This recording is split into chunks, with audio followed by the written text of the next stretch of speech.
ওনারা ভয়ে নদী থেকে উঠে পড়ছে বা প্রায় 24 ঘন্টা উদ্ধার কাজ চালিয়েও ডুবুরি দল সেই ছেলের লাশ উদ্ধার করতে পারেনি।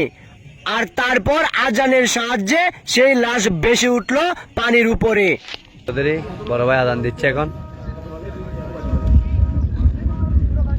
অনেকেই বিষয়টাকে অলৌকিক বলে দাবি করছেন, কিন্তু মুসলমান আল্লাহকে বিশ্বাস করে, আর সেই আল্লাহর উপর বিশ্বাস করেই আজান দিয়েছেন।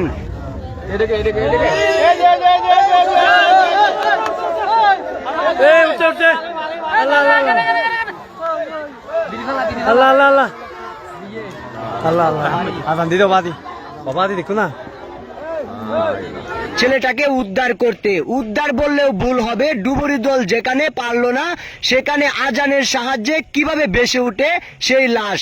সবাই তো হতবাক, এলাকাবাসী থমকে গিয়েছেন। ঘটনাটা ঘটে গিয়েছে গতকাল চট্টগ্রাম রাঙ্গুনিয়া ইসামতি নদীতে একটা ছেলে ডুবে যায়। বিগত 24 ঘন্টা ফায়ার সার্ভিস এবং ডুবুরির সকল প্রচেষ্টা ব্যর্থ।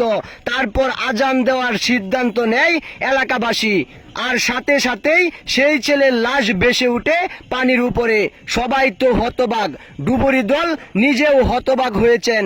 আসলে আল্লাহকে বিশ্বাস করে, ইসলামকে বিশ্বাস করে এমনই এক আজব ঘটনা ঘটে গিয়েছেন রাঙ্গুনিয়ায় চট্টগ্রাম, যেখানে দেখা যাচ্ছে আজানের সাহায্যে লাশ ভেসে তুলেছেন এক মসজিদের ইমাম। বিষয়টা আপনি একটু খেয়াল করে দেখেন।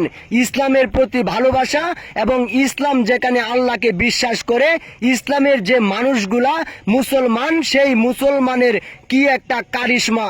আজানের এত শক্তি কোথা থেকে আসে?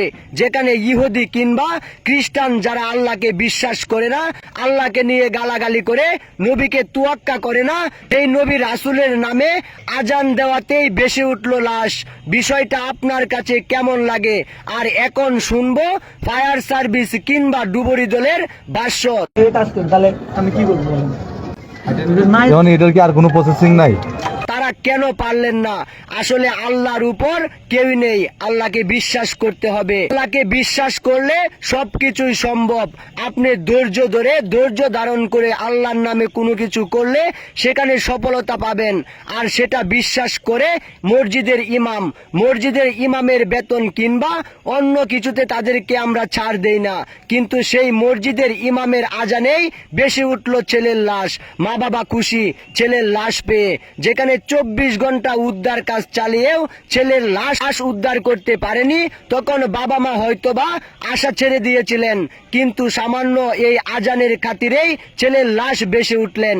এখন বিষয়টা আর সামান্য নেই, কারণ বিষয়টা এখন আপনার আমার জানার বিষয়। মুসলমান, ইসলাম আর এই আজানের শক্তি কতটা, সেটা শুধু মুসলমানই জানে। 5 ওয়াক্ত নামাজে যে আজান দেওয়া হয়, একজন বাচ্চা জন্ম নিলে আজান দেওয়া হয়, এবং কি সব জায়গায় যখন সব মসজিদে যখন আজানের ধ্বনি ভেসে উঠে, সন্ধ্যা সব জায়গায় যখন রাতের শেষে দুপুর কিংবা সন্ধ্যায় আজানের ধ্বনি ভেসে উঠে, তখন কলিজা মুসলমানের শান্ত হয়ে যায়। আর সেই আজানের খাতিরেই এখন বাবা মার